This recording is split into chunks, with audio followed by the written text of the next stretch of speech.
हमारे देश में जो पहले मोटिवेशनल स्पीकर हुए हैं पिछले कुछ सालों में, वो शिव खेड़ा थे। और क्या लेजेंडरी मोटिवेशनल स्पीकर, मैं उनका सम्मान करता हूं। पर आज शिव खेड़ा किधर है? खत्म हो गया सब कुछ, गेम ओवर, दिखाई नहीं पड़ती। ये वो व्यक्ति हैं जिन्होंने कास्ट बेस्ड रिजर्वेशन पे बहुत काम किया था, जिन्होंने एक इंडिया की एक फाउंडेशन, कंट्री फर्स्ट फाउंडेशन भी बनाई। ये भारत को लेकर के बड़े सजग थे। पर शिव खेड़ा क्या किया उन्होंने? वो सीडी बेचते रह गए। और अब सीडी का जमाना खत्म हो गया। वो अपने आप को री इन्वेंट और रेलेवेंट नहीं कर पाए, वो फ्री वीडियोस नहीं बना पाए, वो केवल पेड सीडी और एक किताब ही यू कैन विन बेचते रह गए। आज शिव खेड़ा के बारे में कितने सब्सक्राइबर हैं? आज अच्छे किसी यूट्यूबर को देख लो, जितने शिव खेड़ा के लाइफ टाइम सब्सक्राइबर हैं, उतना एक अच्छा यूट्यूबर एक दिन में ऐड करता है। क्या मेरी बात समझ आ रही है? इसको बोलते हैं reinvent and relevant. Anuradha Paudwal Lata Mangeshkar के बाद एक ही महिला थी जिसको पोस्ट डॉक्टरेट की डिग्री से अवार्ड किया गया था, पद्मश्री। अनुराधा पौडवाल का इतना नाम था कि अगर अनुराधा पौडवाल अपने आप को रीइन्वेंट करती ना, तो दूसरी लता मंगेशकर आज देश में मानी जाती। आज उन्हें कोई याद नहीं करता, केवल एक भजन गायिका के नाम पर रह गई। इसीलिए अकीर्ति चापी भूतानी के प्रिंसिपल में कृष्ण ने समझाया कि कंसिस्टेंटली आपको अपने आप को रीइन्वेंट और रेलेवेंट करना पड़ेगा। हाथ आगे लाइए, क्योंकि जमाना बदल रहा है। Give me your hands out, come on.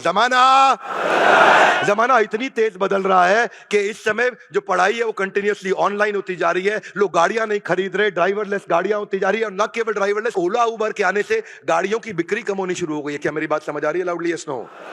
आज ऑनलाइन एग्रीगेटर आ गए, ब्यूटी पार्लर घर पहुंच गया। जो आदमी रीइन्वेंट नहीं कर रहा, रेलेवेंट नहीं कर रहा, उसका गेम ओवर हो गया। आज ट्रैवल एजेंट्स के धंधे को गो आई बीबो खा गया, थॉमस कुक खा गया, मेक माई ट्रिप खा गया, ओयो खा गया। क्यों? क्योंकि लोग अपने आप को रीइन्वेंट और रेलेवेंट नहीं कर रहे। पहले कबूतर चिट्ठी लेके जाया करता था, उसके बाद शाही पैगाम आया, उसके बाद डाकिया आया, डाकिया को टेलीग्राम ने खत्म किया, टेलीग्राम को ईमेल खा गया, ईमेल को सोशल मीडिया ने बर्बाद किया, सोशल मीडिया को व्हाट्सएप ने खत्म कर दिया। आज व्हाट्सएप के खात्मे के लिए 25 टीमें बैठी हैं यूएस के अंदर कि कैसे व्हाट्सएप को खत्म कर दे। हाथ आगे लाइए, जमाना बदल रहा है। Give me your hands out, come on. जमाना जिस स्पीड से अपने आप को बदल लो, वही अर्जुन को कृष्ण ने बदला थोड़ी देर के अंदर। सबसे कठिन दौर के अंदर उस समय अर्जुन को बदला जिस समय युद्ध चालू हो चुका था, शंख बज चुके थे, तीर चल रहे थे। सबसे कठिन दौर के अंदर कृष्ण इतनी डीप इंटेलिजेंट बातें कर रहे थे।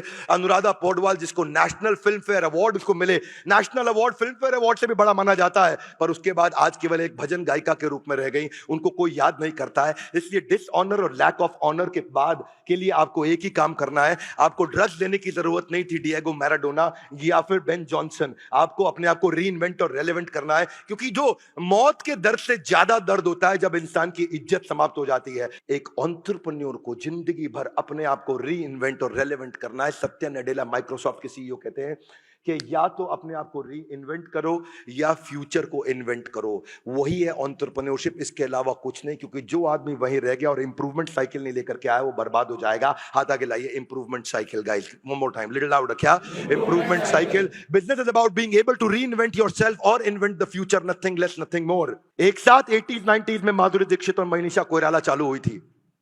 2003 में एक साथ ही इन्होंने सैबैटिकल लिया, कई साल का सैबैटिकल लिया। वो यूएस चली गई, जाकर के डॉक्टर नेने से शादी कर ली, वो वहां सेटल हो गई। लेकिन माधुरी दीक्षित ने अपने पीक पे रिटायरमेंट सैबैटिकल लिया, उसने अपने डाउनफॉल पे लिया, उसकी पिक्चरें फ्लॉप हुई, उसको वापस कोई लेने नहीं आया। माधुरी दीक्षित जब वापस आई, टेलीविजन प्रोग्राम्स के द्वारा, इसके द्वारा, शोज के द्वारा, मूवीज के द्वारा अपने आप को रीइन्वेंट और रेलेवेंट करती रही। और क्या हुआ मनीषा कोइराला के साथ? वो शराब में डूब गई और उसका जो सम्राट दहल के साथ शादी हुई, वो 2 साल से ज्यादा चली नहीं। कैंसर जैसी घातक बीमारी ने उसको बर्बाद कर दिया। उसके बाद मनीषा कोइराला कभी वापस नहीं आ पाई। माधुरी दीक्षित को आज भी लोग बड़े उत्साह से देखते हैं, सोशल मीडिया पे भी देखते हैं, टेलीविजन पे भी देखते हैं। और मनीषा कोइराला को उन्होंने शायद ये सोचा कि गुजरे वक्त की अभिनेत्री, अब उसका करियर और जिंदगी समाप्त हो चुकी है। एयरपोर्ट पे चलते हुए मनीषा कोइराला आपके बाजू से निकल जाए, कोई गर्दन घुमा के नहीं देखता है। और माधुरी दीक्षित का पता लग जाए कि वो आने वाली है, तो पूरा देश वहीं खड़ा होकर के इकट्ठा हो जाता है। इसको बोलते हैं reinvent and relevant. Krishna किस फिलॉसफी से बात करते हैं, कहां लेके जाते हैं, ये था आज का श्लोक। अकीर्ति चापी भूतानी कथयश्यन्ति ते अव्ययम संभावितस्य चा कीर्ति मरणाद अतिरिच्यते। भगवत गीता एक ऐसा ग्रंथ है, इस एपिसोड के हर वीडियो को सबको देखना चाहिए, एक के बाद एक इसके एपिसोड्स हम आपको यूट्यूब पे देते चले जा रहे हैं। आपको क्या लगता है भगवत गीता के ये सारे एपिसोड्स इन एक्शन देखने चाहिए? Loudly yes no. हाथ आगे लाइए। क्यों?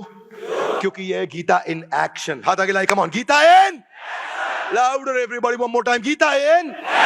गीता को जीवन में कैसे उतारा जाए उसके बारे में एक एक श्लोक करके हम एपिसोड के बाद एपिसोड, एपिसोड के बाद एपिसोड, इसका एक भी वीडियो जीवन में मिस नहीं करना।